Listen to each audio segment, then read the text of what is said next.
T minus 30 seconds.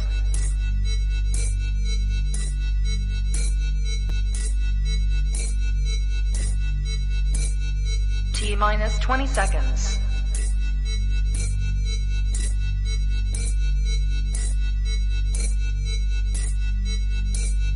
Ten, 9, 8, 7, 6, 5, 4, 3, 2, 1, 0.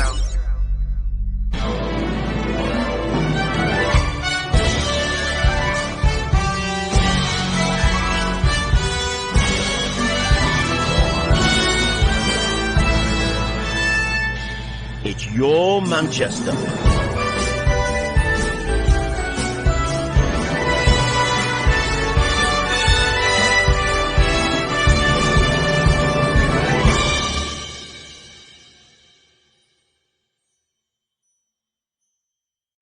Well, a very good evening to each and every one of you joining me, Miss Belinda Scandal, for this week's episode of Your Manchester. Oh boy, have we got a show for you today. Guests galore, segments galore. It is a wonderful, wonderful one. Of course, I'm wearing my poppy scarf for obvious reasons, everybody. Sit back, relax, enjoy yourself. This is what's on the show this evening.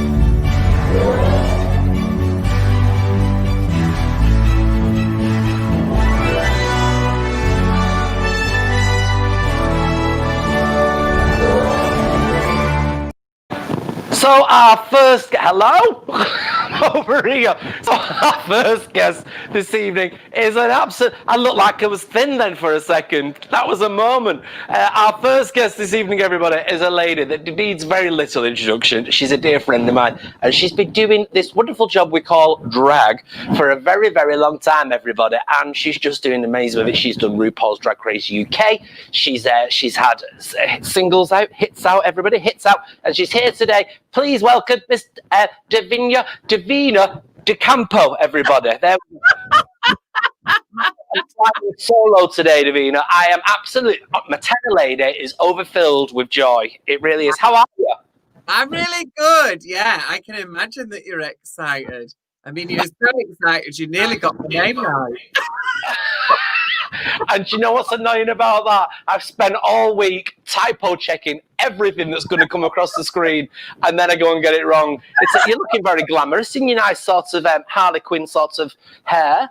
Yeah, well, you know, I'm getting ready for the festive season, so I thought let's have a bit of something different going on.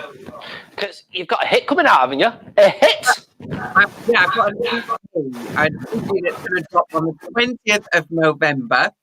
It's called Red and Silver, and I thought I'd branch out and, you know, do something different. Why have you called it Red and Silver then? Why have you called it Red and Silver? Any particular reason? I mean, I can't imagine why I didn't call it Red and Silver. I mean, I'm impressed that you've branched out today. You've got a bit of blonde going on. It's very rare we see you in blonde. Yeah, you know, I'm trying, as always, trying to be different. But you're always ginger, aren't you? Always. I stay ginger. Always ginger. It's tonight I look like little orphan Annie's got a side job, don't I? It's quite sensational. And how's lockdown been for you then? How have you been coping with it? Lockdown's been really busy, actually, if I'm honest. I've been really, really fortunate to have loads of exciting, interesting projects going on, and then focusing on the EP Red and Silver. And then I've also got a Christmas special coming out with Fruit TV, which is a Red and Silver Christmas. It's like you've took something and made it powerful, and made it your own. Because when that was brought up to you on RuPaul's Drag Race UK, you weren't happy about being associated with just red and silver, were you? Well, I mean, it was mainly just the fact that it was framed as for the last 10 years, that's all I'd done. Which, you know, you and I have worked together loads. And when on earth had I ever just worn red and silver?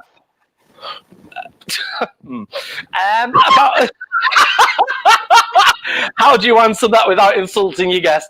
I mean, it's fabulous though. Now on that show, that RuPaul's Drag Race, we're going to talk about the second season coming soon. But first of all, on that very show, you showed that you could sew, you showed that you could sing, you showed that you could dance, you showed that you could act. What is that you can't do? I can't cook. You can't what? I can't cook. If we can't cook, won't cook, we're still on TV. That would be I'd be both teams. But I can't do either. I refuse to cook, and I'm also rubbish at it. Well, you should do what Bagger did then and go on MasterChef or something. I don't think I would have managed what she did.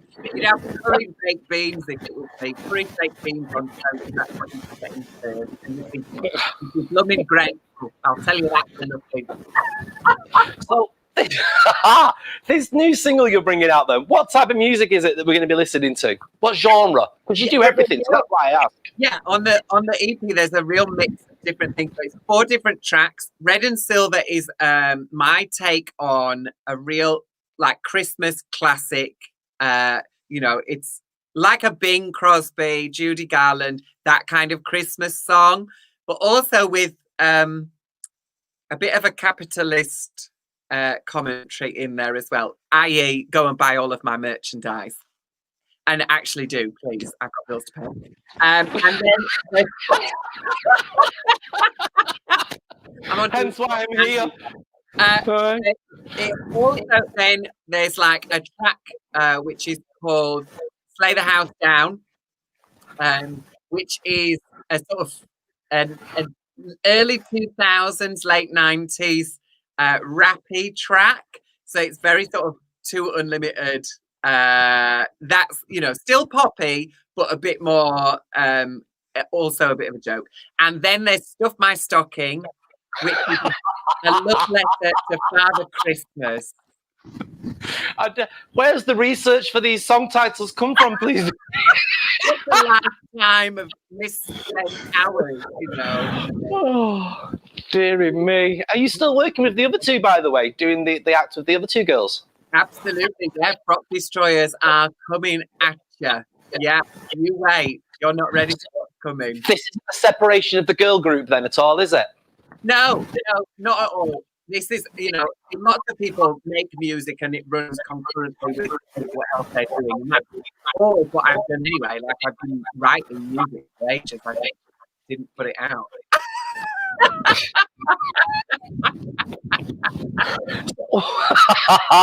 So 2021, obviously, because 2020 has been quite a quiet year. Has it been a quiet year for you, or have you still managed to do bits and pieces? I've been really, really lucky. I've still had things going on, so I've been doing like lots of lockdown things, and the Christmas special has been made in my garage. So, what about the podcast that you were doing? High caliber special effects and graphics and scenery. This is just craziness. Do you think there'll ever come a moment where you'll want to retire? No. Oh my goodness. That's the whole point of drag. You never have to retire. It just gets older, that's all. You just get a stronger bungee rope for the back of your head. I'm connected to the wall at the moment. Exactly. Yours is at the wall. Mine's next door. It's in their garage. So, is there something that you'd like to do that you've not touched on yet with your career? Because obviously you've now been given the permission via RuPaul's Drag Race and via the singing show, because you did The Voice as well. I did The Voice. I was a judge on TV already. I was the first drag judge on UK TV. Sorry about it, RuPaul. I didn't even bother doing it this year in Canada, did I? No. My bad. Listen, if you can get paid for doing nothing, why would you not do that? Yes, exactly. So what would you like to do then? What's the next thing for you? Well, I've already done some bits and pieces in the West End, but I'd like to do a proper West End tour. That's something that, forever I've always wanted to do. And so if I got the opportunity to do something like that, that would be great. I would. What type of part would you be looking for doing that? Oh, it'd have to be drag. I'd have to be, it'd have to be like Priscilla or Priscilla. Priscilla or Priscilla. I'm trying to create that happening right now. I'd have to be the old one, though, wouldn't I? I'd have to be Bernice. You're not that old, Flower. You're only 20 odd, aren't you? I tried to say that without choking. Did you see that? Hundreds of people now clamouring at the screen thinking, oh my God, Belinda's got the COVID. Everybody panic, everybody. She's inhaled. Right, Cora.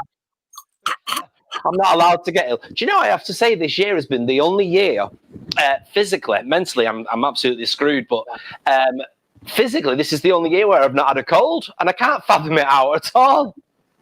Actually, since lockdown, I'm the same. I've not had a cold or a cough or anything this year. And usually, because you know what it's like. We're meeting people all the time, aren't we? And they're drunk and licking your face and all kinds of things. Thanks so much.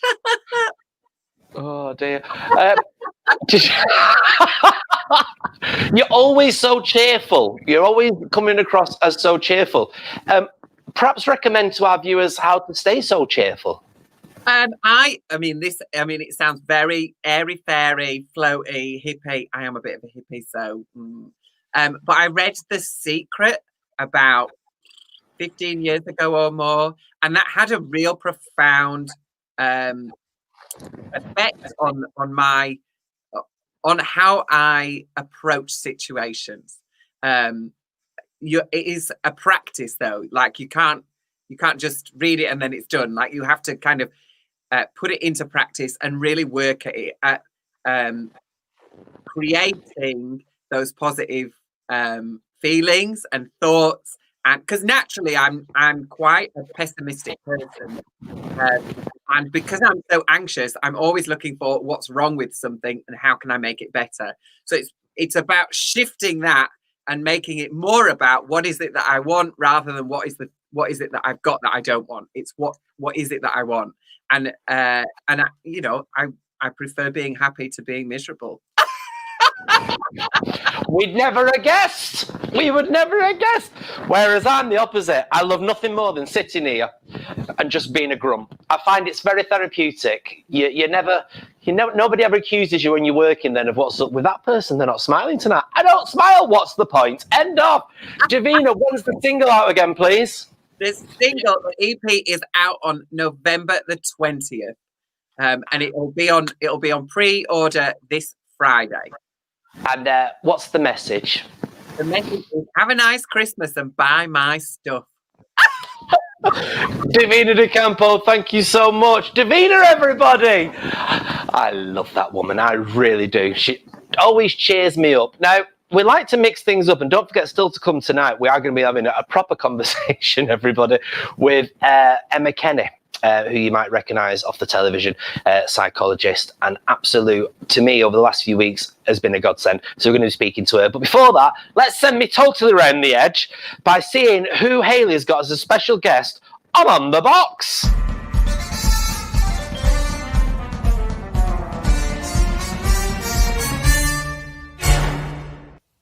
Hi, I'm Hayley, and welcome to this week's On the Box. How are we all doing? What have you been watching? Drop me a tweet as usual at HeyKate, HAYKATE. And as you can see, I'm not on my own this week, because look who's joined me. It's Dale Wingbottom, everybody. How are you doing? You're right, Chuckle Butty. How you doing? I'm good. Thank you so much for joining me. Oh, it's all right. It's nice to be here. It is lovely to have you here in Chorlton. So you sent me a message, didn't you? I did. And you wanted to come on my segment because you wanted to talk about what you've been watching on the box, because you've got some recommendations, haven't you? I do. So what have you been watching lately then? Well, I've been watching Life on BBC iPlayer. Oh, that's brilliant. Yeah, it's wonderful. Filmed here in Manchester, would you believe? Yeah. And it's got some wonderful actors in it. It's got Alison Steadman, Peter Davison playing a doctor. Yeah. Not typecast at all. No, not at all. And it's got the wonderful Syra Chowdhury in it, in what is possibly her biggest breakthrough role. Yeah, she's absolutely brilliant. She's from No Offence and also Hollyoaks and Corrie. Yeah, she was. So, and it's brilliant though, isn't it? It's absolutely brilliant. It's anyone who's not watched it, it's set in a sort of a big house that's been converted to flats, isn't it? Yeah. And it's all about how all their lives intertwine with each other. It is. And it is absolutely brilliant. I binge watched it over a weekend. I did it in a day. Yeah, no wonder you're looking a little bit tired there. I know. But it was wonderful. I loved it. I did too. What else have you been watching then? Strictly Come Dancing. Oh, yeah. Show us some Yeah. of your moves then. Hey, It's off. Yeah, there we It's go. off. Fantastic. Yes, I'm loving that. So who's your favourite then? Well, I quite like Maisie Smith. Yeah. Yeah, And she's wonderful. who's she then? Because I don't know that one. She's Tiffany from EastEnders. Oh yeah, you love EastEnders though, don't you? I do. She was named after the Tiffany that got bumped off by Frank. Ah, yeah. That's a while ago now, It's isn't a it? while ago, Yeah, isn't I it? can't remember how long ago that is, but it seems a while ago now. 90s, I think.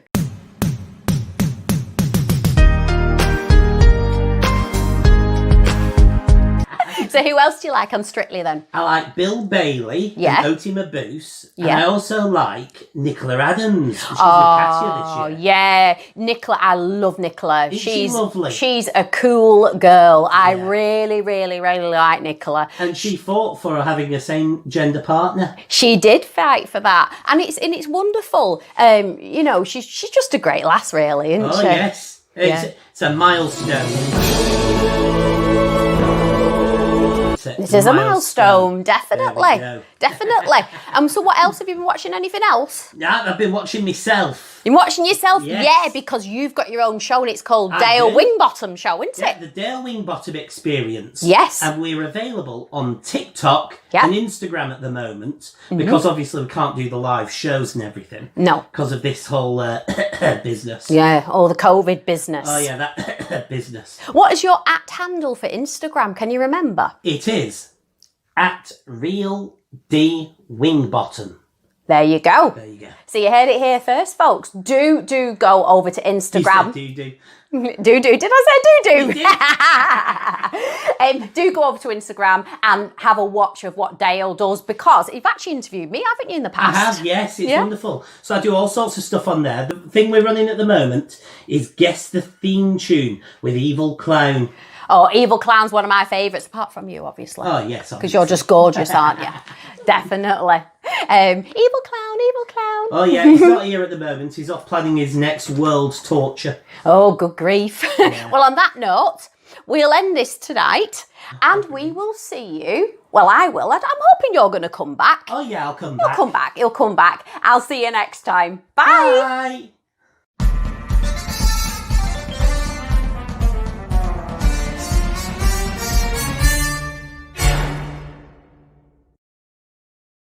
My goodness me, a Muppet with a puppet. Everybody, did you ever think you'd see the day? We have got so many nice shows coming up for you before we go into our Christmas hiatus, everybody. And of course, 9th of December, everybody, we will be celebrating with the world one particular soap. And we are very privileged to have something very special going on that very week.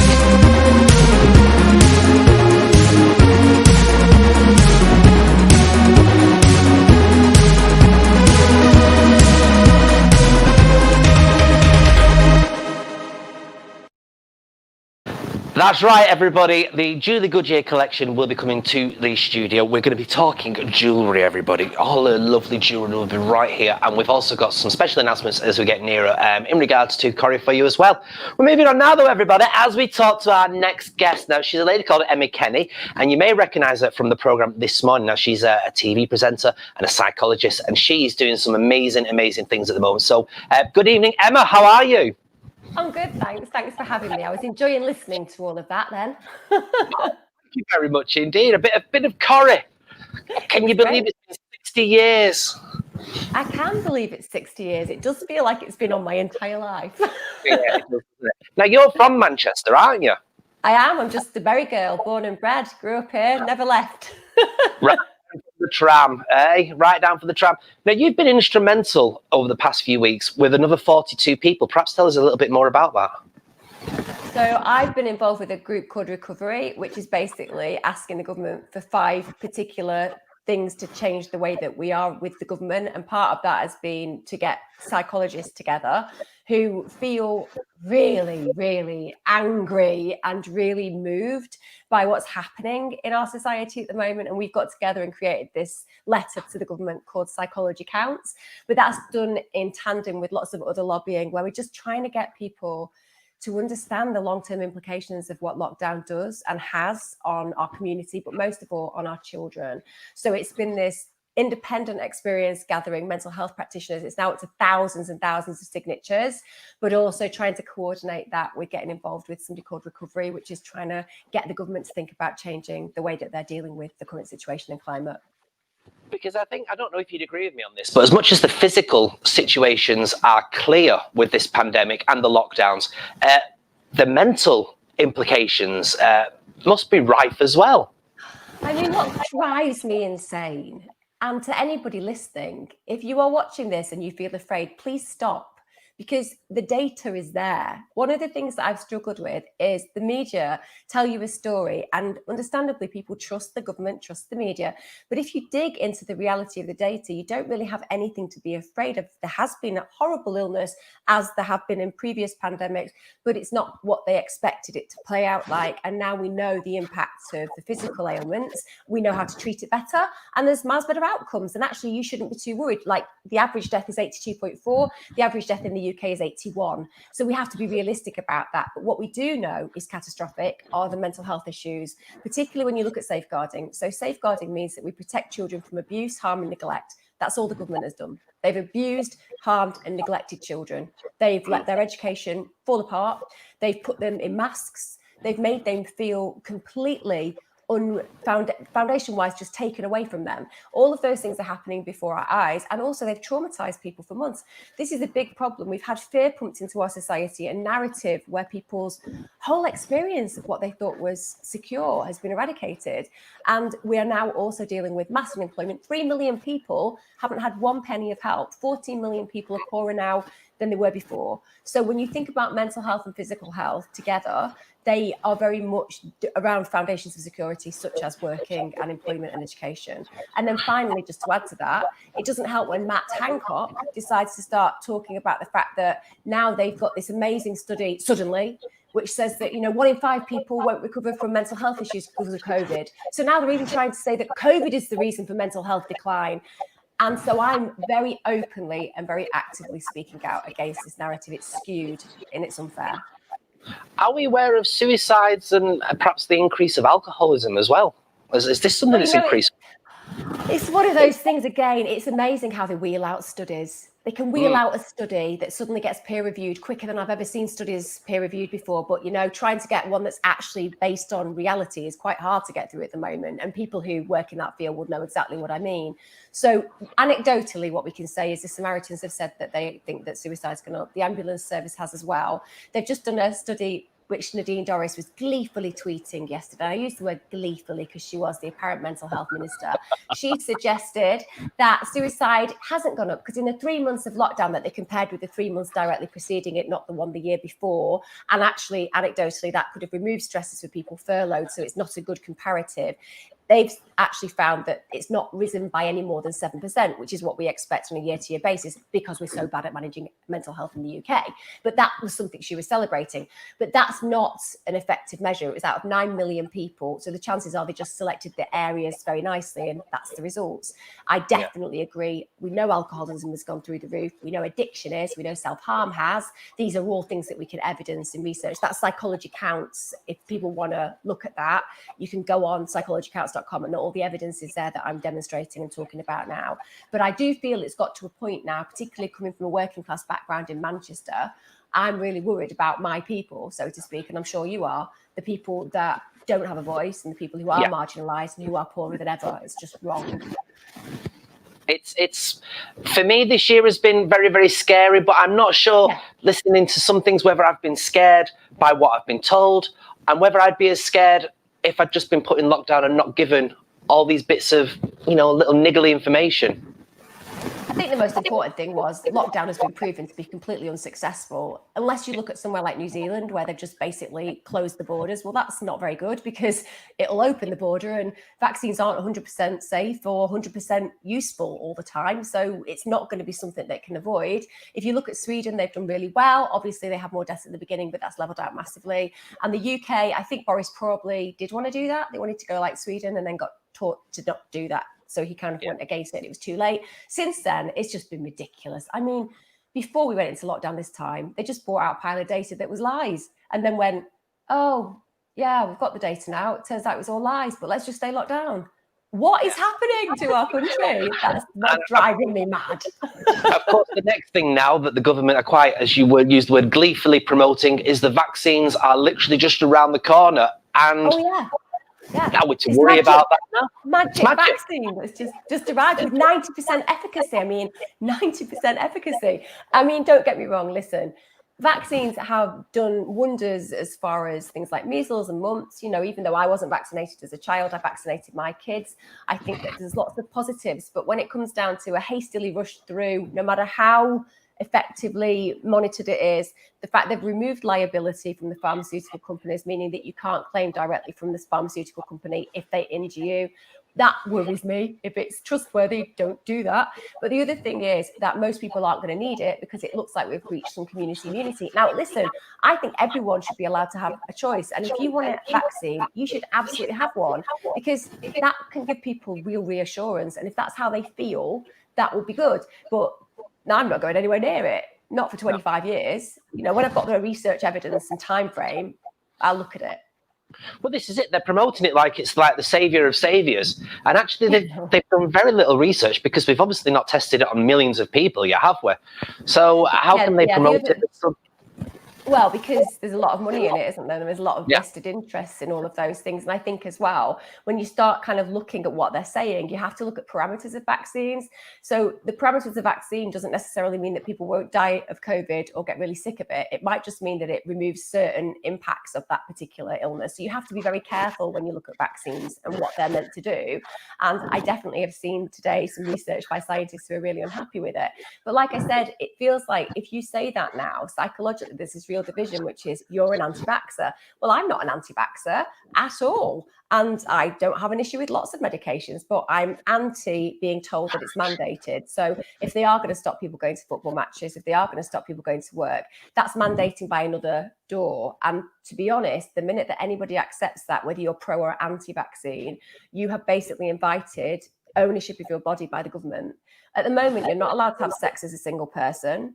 At the moment, you're not allowed to visit your friends and family in certain homes. You're not allowed, ideally, to protest or go to the gym. All these things that were civil liberties and that we took for granted, people are just willfully allowing to be eradicated. And so the reason that I'm so vocal, in spite of the fact that causes me a huge amount of issues in my career, I'm doing it because I care about children. I care about kids in poverty. I care about the fact that domestic homicide has nearly doubled. I care. And for people sat at home, very comfortably, they need to start caring, because it's their grandchildren who are going to be burdening this erosion of their freedoms and their erosion of liberty, and also the government having power over their body, which is offensive. Yeah. Just before you go, Naima, just finally, how would you suggest or best tell people to survive and cope throughout the lockdown and what is left of this pandemic? The first thing I do is say, look at people like @TheStatistics guy on Twitter. He's somebody who can't be known to you, but somebody that's very trustworthy. You'll be able to get all the statistics and data that will make you feel fantastic and not afraid of this virus anymore. Professor Carl Hennigan is another person to follow, because again, he's somebody who extrapolates data in a really positive way that helps you to feel rest assured. The other thing that I'd say is a lot of people are dealing with fears about unemployment and redundancy, and that's completely okay to have those fears, but don't let it get on top of you. Think to yourself, okay, if I have lost my job, let's get strategic. What are your skills? Sit down, figure them out, and then just mail everybody that you can mail to introduce yourself. You know, go on LinkedIn, make sure that you go on Twitter and kind of look for jobs, that opportunities, because this can be a moment where it feels chaotic and scary, but it can be a position of growth as well. And the other thing I'd say to anybody listening is, if you're sitting at home thinking, I can trust the government, I don't have to worry about this, please start doing your research, because the research is evident, it's clear, it's there. And if you can look at it and still come away with the same opinion, then I think that you need to really look again, because it's time now that we stopped walking around and talking around this issue. We're being lied to. It's catastrophic, not just mentally, but emotionally, environmentally, socially, and certainly economically.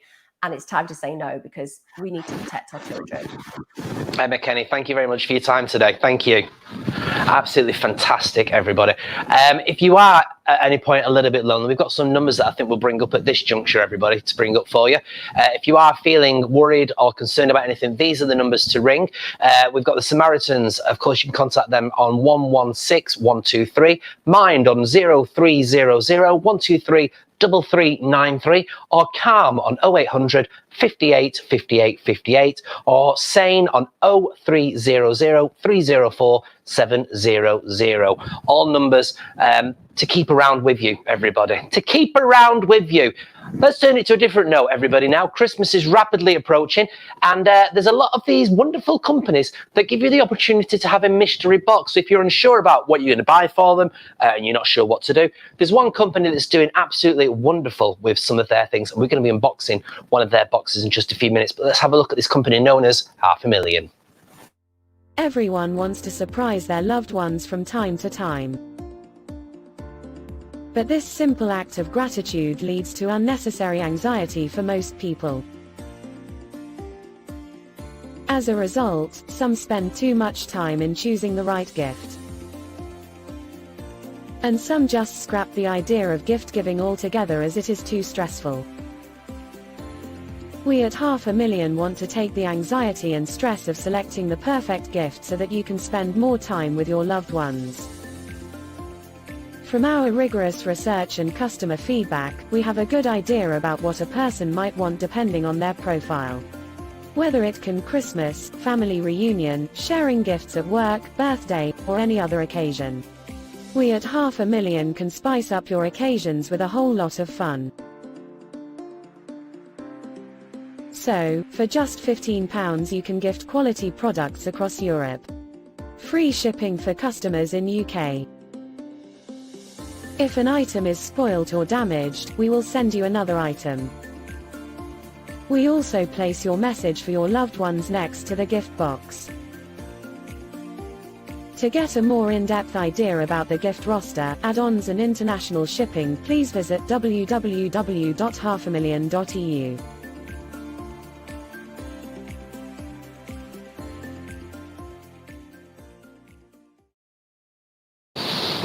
Right then, well, let's take a look at this, everybody. So it arrives in a lovely little box like that, everybody. Let's open and see what's in it then. Here we go. Now remember, all this that I'm about to show you now, you can get with $500,000 for £20, everybody. £20 is their starting price for these things. And I just want to go through some, because that looks like I'm reaching in the box. Hold on. But reaching in the box, everybody, and pulling something out. Reaching.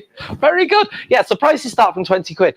Now these boxes, you'd expect not as much. That's all I can say. You'd expect not as much. I feel like I'm on the shopping channel now, but let's delve in and see what we've got. Guessing we don't need any of the wrapping that comes with it. It's all very nicely securely packaged.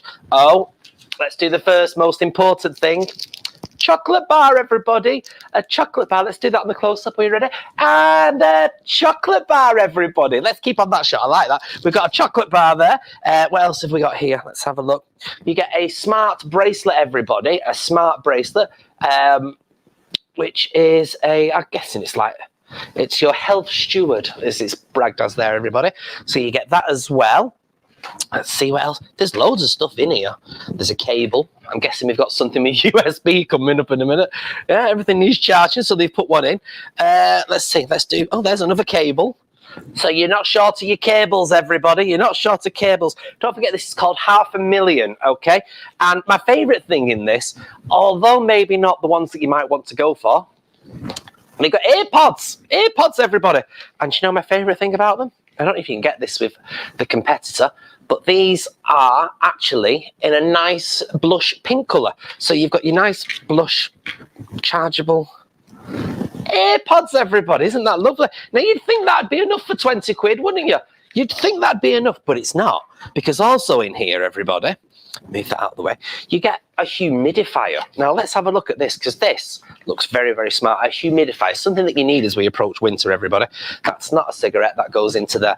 Okay, so you've got a humidifier, obviously putting a bit of moisture back into your room, back into your place, everybody. Now, so that's 5 items. 5 items for £20, everybody. So I would recommend, not that any of this will see the light of day, because it's all going back to Casa de Scandal, everybody. I'm going to get it wrapped. Oh, it's charged already as well. It's telling me it's charged, which is always good. So I would recommend that you check these people out. Here's their email. I think we've got. Have we got their email? I'm not sure if we have. No. But we'll put that up on the website for you. It's $500,000 EU, everybody. 500,000 EU. Company based not too far from here, and they're absolutely fantastic. Once again, 500,000. It's enough to brighten your day, isn't it, everybody?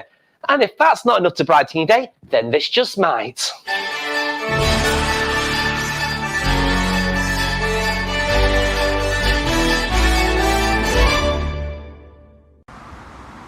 Good evening, Shell and Bell, and welcome everyone to this week's weather forecast.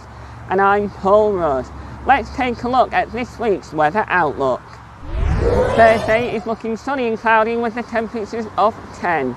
Friday is looking like rain with the temperatures of 12. Saturday is looking sunny and cloudy with the temperatures of 10, and Sunday is looking sunny and cloudy with the temperatures of 10 as well. Alright, that's it for this week's weather. The only thing that's keeping me warm overnight is a hot water bottle. What's keeping you warm? So now it's time to hand over back to the wonderful Belinda Scandal and the stunning Michelle Eagleton for this week's episode of Your Manchester.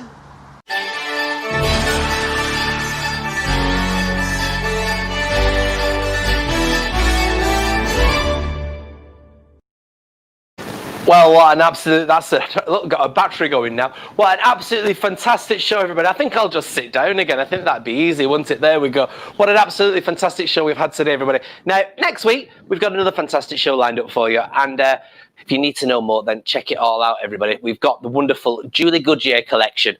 All the jewellery from Bet Gilroy, Bet Lynch. Try and think of her first name. I think that was Bet Lynch Gilroy. She's only been married once, and that was to Alec. You know, there's a long story. So next week I'll be donning my leopard print, everybody, and we've got a fabulous guest coming in. Plus, we are going to be previewing exclusively the new Corrie documentary on Your Manchester as well for you. So that is all coming up. Now, once again, if you are feeling a little bit sad, a little bit down, don't forget there is help. There is places out there. I always say the phrase "stay gold," and I mean it sincerely. Take care of yourselves and each other, and thanks for watching this week's episode of Your Manchester. We shall fight on the beaches, we shall fight on the landing grounds, we shall fight in the fields and in the streets, we shall fight in the hills, we shall never surrender.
and in the streets, we shall fight in the hills, we shall never